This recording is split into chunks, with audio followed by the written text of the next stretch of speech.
Hey everyone, this is Tanu Malik from English class और आज हम करेंगे idioms and phrases. Idioms and phrases हम बहुत ही इंटरेस्टिंग वे से करेंगे कि आपको 30 के 30 अभी लर्न हो जाएंगे। बस आपको करना क्या है कि आपको पूरा ध्यान इस वीडियो में रखना है और जैसे जैसे हम साथ साथ वीडियो को करते जा रहे हैं आपने उसको साथ साथ लर्न करते जाना है विद प्रॉपर अंडरस्टैंडिंग। तो स्टार्ट करते हैं।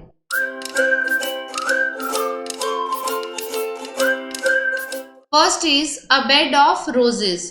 अ बेड ऑफ रोजेस, इसे हम इमेजिन भी कर सकते हैं और यहाँ पर देख भी सकते हैं कि एक सुंदर सा बेड है और उस पर बहुत सुंदर सुंदर से फ्लावर्स हैं। तो ये हमें कैसी वाइब दे रहा है? Positive vibe. Bed of roses का मतलब होता है एक बहुत ही आसान लाइफ जिसमें हमें किसी तरह की कोई प्रॉब्लम ना हो। सो इसका एग्जाम्पल देखते हैं। Marriage is not at all bed of roses as it comes with responsibilities. Marriage के बाद लाइफ बहुत आसान नहीं होती क्योंकि हमारे ऊपर बहुत सारी रिस्पॉन्सिबिलिटीज आ जाती हैं। Second is a black sheep. अब ब्लैक शीप का क्या मतलब होता है? फॉर एग्जाम्पल, ये एक पूरी फैमिली है, पूरी फैमिली एक जैसी है लेकिन इसमें से एक शीप ऐसी है जो ब्लैक कलर की है, लेकिन यहाँ पर उसके कलर को नहीं देखेंगे हम। यहाँ पे ये शो किया गया है कि वो अपनी फैमिली में सबसे अलग है और इसका मतलब है डिस्ग्रेसफुल पर्सन या फिर कुलद्रोही जो अपनी ही फैमिली पर कलंक लगवा दे और जिसकी वजह से पूरी फैमिली को एम्बैरेस फील करना पड़े। So the example is she was the black sheep of the family. वो अपनी फैमिली में एक ब्लैक शीप है, मतलब वो अपनी फैमिली का कोई भी राज बता सकती है या फिर अपनी फैमिली पर कलंक लगवा सकती है। ऐसा ही एक एग्जाम्पल था विभीषण का, जिसका एक और प्रोवर्ब है घर का भेदी लंका ढाए, उससे भी आप याद कर सकते हो black sheep. Third is a bone of contention. इसका मतलब होता है झगड़े की जड़, एक ऐसी चीज जिसकी वजह से झगड़ा हुआ हो। तो यहाँ पे आप पिक्चर में देख सकते हो कि दो डॉग्स हैं और वो आपस में झगड़ा कर रहे हैं, बोन ऑफ कंटेंशन। एग्जाम्पल देखते हैं। The property left by their father was a bone of contention between the brothers. जब उनके फादर गुजर गए तो दो भाइयों के बीच में प्रॉपर्टी बोन ऑफ कंटेंशन बन गई, झगड़े का कारण बन गई। Next is at a stone's throw. इसका मीनिंग होता है शॉर्ट डिस्टेंस या थोड़ी दूरी पर। अगर हम इसका प्रैक्टिकल देखें तो अगर आपके हाथ में एक पत्थर है आप उसको कितनी दूर फेंक सकते हो? 20 मीटर, 30 मीटर या 50 मीटर, और वो भी एक बहुत छोटा सा डिस्टेंस होता है। तो इससे हम इसे याद रखेंगे एट अ स्टोन्स थ्रो, थोड़ी दूरी पर। एग्जाम्पल देखते हैं। Please visit my house, I live at a stone's throw from here. मेरे घर चलो, मैं यहाँ से थोड़ी दूरी पर ही रहता हूँ। Fifth is apple of one's eye. इसका मीनिंग है एक ऐसी चीज या कोई पर्सन जिसे आप बहुत ज्यादा प्यार करते हो, और मोस्टली एग्जाम्पल आता है इसमें पेरेंट्स का। पेरेंट्स अपने बच्चों से बहुत ज्यादा प्यार करते हैं। एग्जाम्पल देखते हैं। Rohan being the only son of his parents is an apple of their eyes. Rohan अपने पेरेंट्स का एक इकलौता बच्चा है तो उसके पेरेंट्स उसको बहुत ज्यादा प्यार करते हैं। He is apple of their eyes. Sixth is at the 11th hour। इसका मतलब होता है आखिरी वक्त पर, आखिरी मोमेंट्स में। एग्जाम्पल देखते हैं। The chief guest reach the function at the 11th hour। Chief guest function में कब पहुंचे? बिल्कुल अंतिम समय पर, जब फंक्शन खत्म होने वाला था, at the end moment. Seventh is a cold blooded murder. इसका मतलब होता है कि जो मर्डर है वो पर्पसफुली किया गया है but without any emotions. Hindi में इसे बोलेंगे निर्दयता पूर्वक। एग्जाम्पल देखते हैं। द जज said it had been a terrifying cold blooded murder. Terrifying means डरा देने वाला, मीन्स विक्टिम को बहुत ही बुरी तरीके से मारा गया कि जज भी उसे देखकर डर गया था। इसके और भी बहुत सारे एग्जाम्पल्स आते हैं, जैसे न्यूज में आता है कि किसी हस्बैंड ने अपनी वाइफ को सीजर्स से मार दिया। अब सीजर्स से मारना मीन्स उसके अंदर उसके लिए कोई इमोशंस ही नहीं थे। तो इस तरह के जो एग्जाम्पल्स हैं वो है cold blooded murder. Eighth is a fish out of water. इसका मतलब होता है फीलिंग अनईजी या फीलिंग अनकंफर्टेबल। पिक्चर से देख लेते हैं। अब जैसे ही मछली पानी से बाहर आती है तो वो छटपटाने लगती है क्योंकि उसे बहुत अनकंफर्टेबल फील होता है।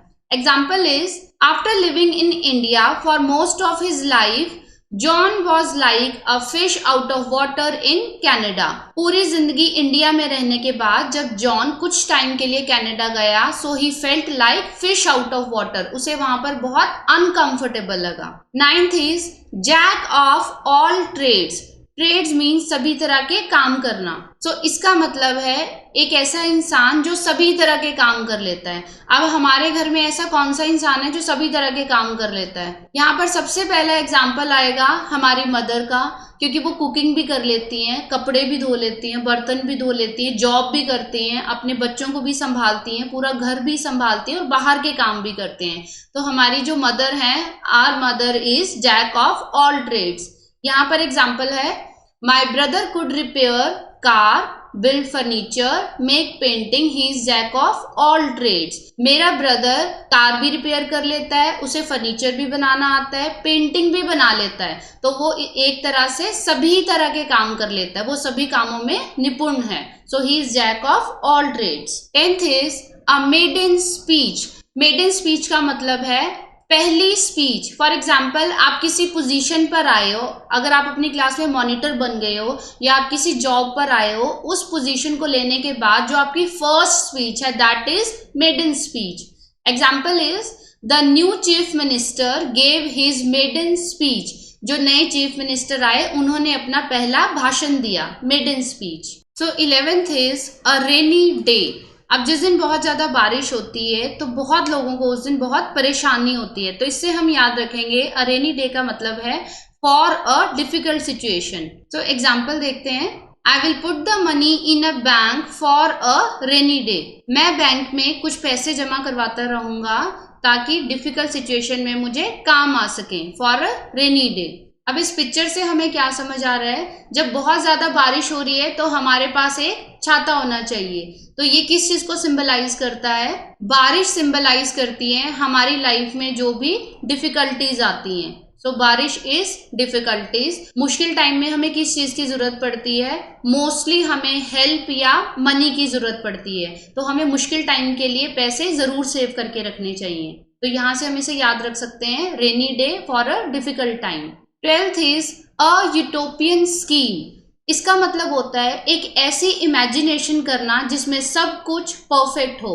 जब हम बहुत छोटे होते हैं या स्कूल में होते हैं तो उस टाइम हम ये चीजें इमेजिन करते हैं कि काश एक ऐसा स्कूल हो जिसमें बच्चे हों, प्लेग्राउंड हो, मुझे बिल्कुल भी पढ़ना ना पड़े और ना ही वहां पर टीचर्स हो। ऐसा हम समटाइम्स इमेजिन करते हैं। तो ये क्या है? एक यूटोपियन स्कीम है।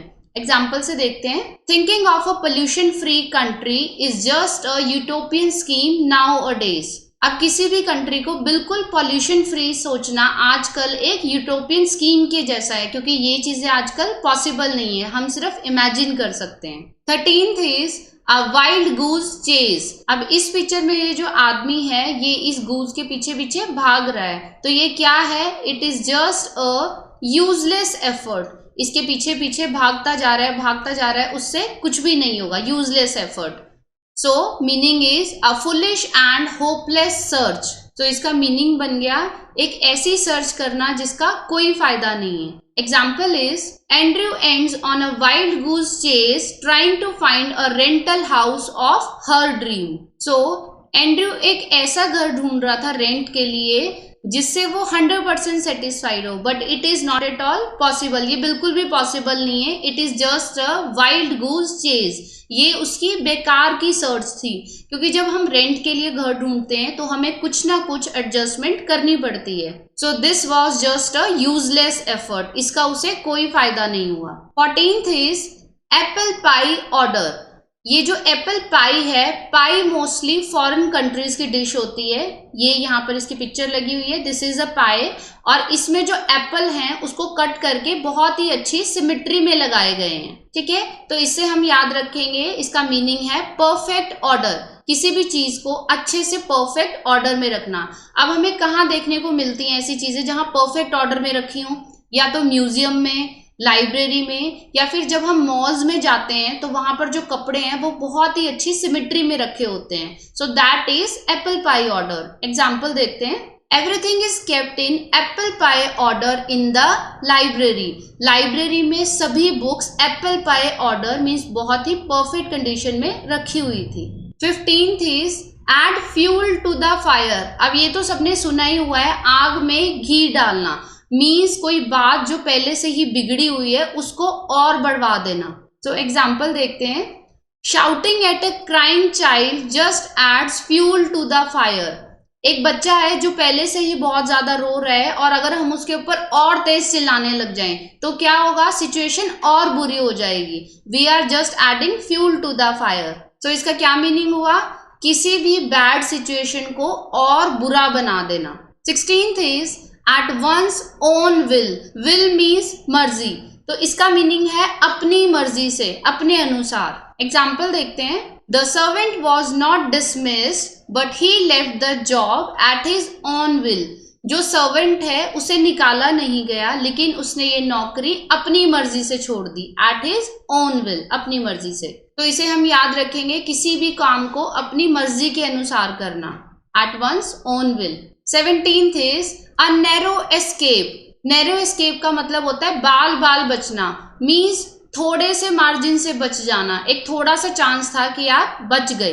बहुत सारी न्यूज आती हैं ऐसी एक्सीडेंट से रिलेटेड, जैसे हिमाचल की न्यूज आती है कि बस खाई में गिरते गिरते बच गई, बाल बाल बच गई. It was just a narrow escape. Example देखते हैं.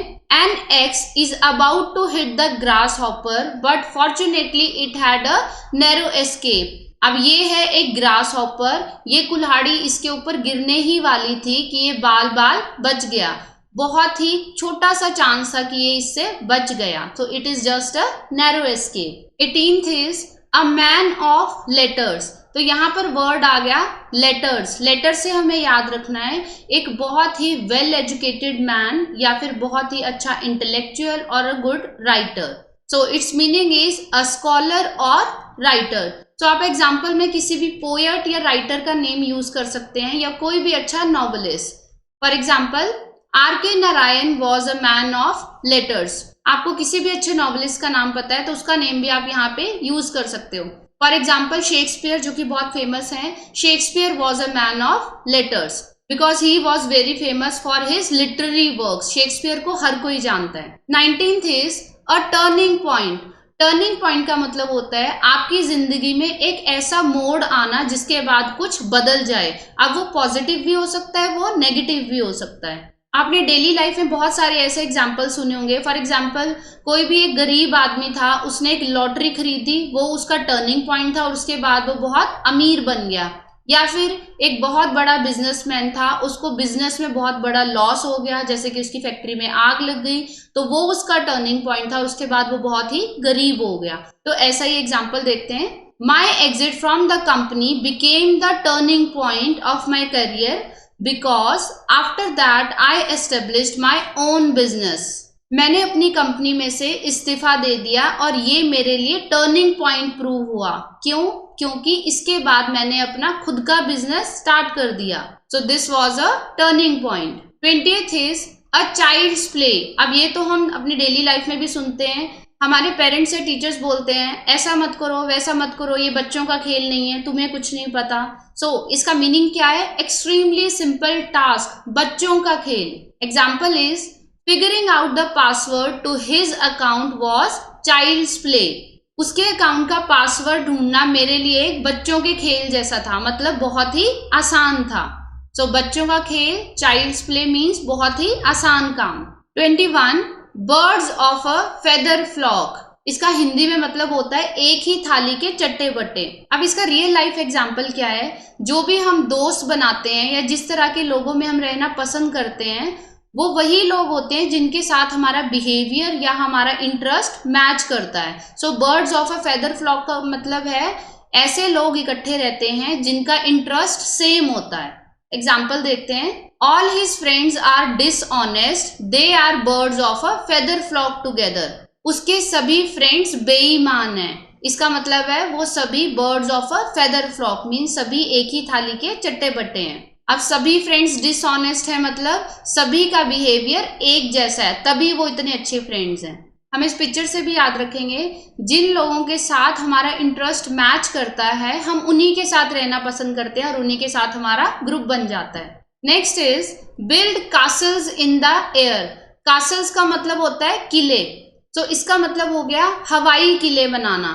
अब बहुत बार हम जब फ्री बैठे होते हैं तो हम इमेजिन करते हैं कि मेरे पास एक बड़ी सी गाड़ी होगी, सुंदर सा घर होगा और मैं बहुत ऐश कर रहा हूँ. तो ये क्या है? This is building castles in the air. Example is instead of studying John is building castles in the air. पढ़ाई करने की बजाय जॉन हवा में किले बना रहा था कि मैं ऐसे कर दूंगा, ऐसा कर लूंगा। Imagination. So this is John, और पढ़ाई करने की बजाय ये सिर्फ सोच रहा है कि मेरा इतना बड़ा घर होगा, मेरे घर में नौकर चाकर होंगे। This is building castles in the air. Next is by hook और बाय क्रुक। इसका मतलब है किसी भी तरीके से किसी काम को संभव करना। समटाइम्स पेरेंट्स जब बहुत गुस्से में होते हैं वो बोल देते हैं you have to pass the exam by hook और बाय क्रुक। तुम्हें किसी भी हाल में इस एग्जाम को पास करना होगा।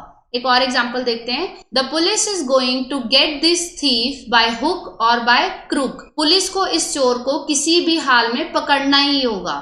So this is the meaning of by hook और बाय क्रुक। किसी भी तरीके से किसी कार्य को संभव करना। Next is to break the ice. अब आइस कैसी होती है? आइस बिल्कुल जमी हुई होती है, और ये सिंबलाइज करता है कि किसी भी चीज की शुरुआत करना जब तक वो शुरू नहीं हुआ है। फॉर एग्जाम्पल, कुछ लोग साथ में बैठे हैं और वो बात नहीं कर रहे हैं। So to break the ice they have to talk with each other. Example देखते हैं। Jane organized a few party games to break the ice when people first arrived. Jane ने एक बहुत अच्छी पार्टी रखी थी और उस पार्टी की शुरुआत में ही उसने कुछ पार्टी गेम्स रखी थी ताकि सभी लोग एक दूसरे से फेमिलियर हो जाएं। To break the ice means सभी लोग एक दूसरे से बात करने लगे और वहां का सन्नाटा खत्म हो जाए। Next is to burn the candle at both ends. अब ये एक कैंडल है, अगर इसको दोनों तरफ से हम जला रहे हैं तो क्या होगा? ये बहुत जल्दी खत्म हो जाएगी।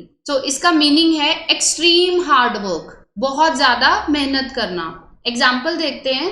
I quit my job at multinational company because I developed serious diseases from always burning the candle at both ends. मैंने अपनी प्राइवेट नौकरी, जो कि मैं एक मल्टीनेशनल कंपनी में करता था, छोड़ दी क्योंकि वहां से मुझे बहुत सारी बीमारियां लग गई थी। क्यों? क्योंकि मैं वहां दिन रात बहुत ज्यादा मेहनत करता था। So burning candle at both end, बहुत ही ज्यादा मेहनत करना। और आजकल बहुत ज्यादा मेहनत किस में है? मोस्टली प्राइवेट जॉब्स में। पैसे कम देते हैं लेकिन मेहनत उससे भी ज्यादा डबल करवाते हैं। तो this is the meaning of burning the candle at both ends. Next is a blessing in disguise. इसका मतलब होता है बुराई में भी अच्छाई का होना। जैसे टीवी में ऐड आती है सर्फ एक्सेल की कि कुछ दाग अच्छे होते हैं, तो इसका एग्जांपल देखते हैं। अभी रिसेंट क्या हुआ है? कोरोना आया है और उसकी वजह से लॉकडाउन रहा है, तो उसका एग्जांपल हम देख रहे हैं। The lockdown in 2021 prove to be a blessing in disguise. अब कोरोना का टाइम बहुत ही बुरा था, हमें अपने अपने घरों के अंदर रहना पड़ा, लेकिन उस बुरे टाइम में भी कुछ अच्छा हो गया। क्या? It gave me lots of time to spend with my family. सभी लोग अपनी दिनचर्या में बहुत ही बिजी रहते हैं और अपनी फैमिली के साथ भी हमें टाइम नहीं मिलता था।